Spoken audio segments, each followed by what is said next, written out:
A pesar de sus achaques, San Martín velaba siempre, en todo momento, por los intereses argentinos, defendidos celosamente por nuestro don Juan Manuel, como llama a Rosas en carta a Guido.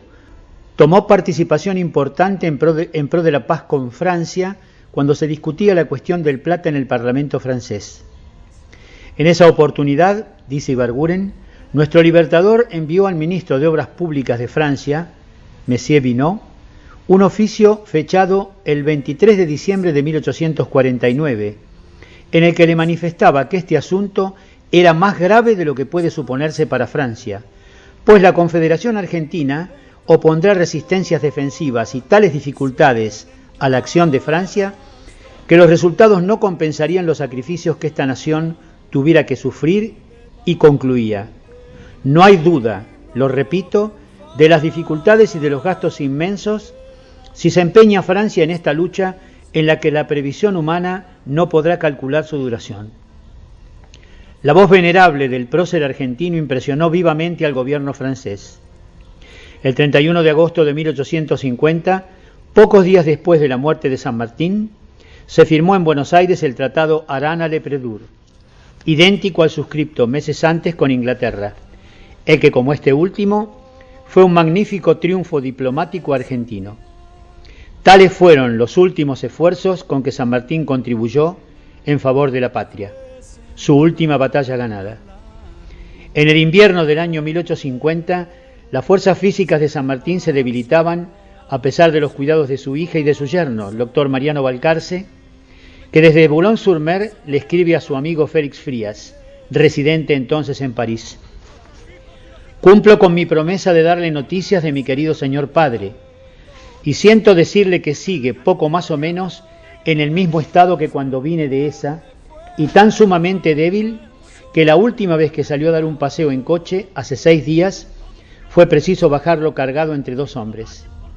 A más de la aflicción que el estado de mi señor padre me causa, estoy temiendo se enferme mi Mercedes, que no tiene un momento de descanso y está en una agitación e inquietud continua.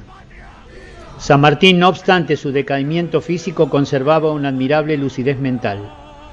Mantuvo en el mes de julio una larga conversación con don Félix Frías, muy amigo de la familia, en la que demostró el vigor perfecto de su inteligencia, y en esa plática él habló con entusiasmo de las riquezas naturales del Tucumán y de otras provincias. Recordó con afecto y gratitud a Cuyo, evocando a hombres y a sucesos del pasado. Repudió la Revolución de Francia ocurrida en febrero de 1848 y los males que causaba, reiterando la opinión que tantas veces había sostenido de que la libertad requiere condiciones muy serias en los pueblos para arraigarse en ellos, y que el entusiasmo febril e irreflexivo no es su mejor garantía.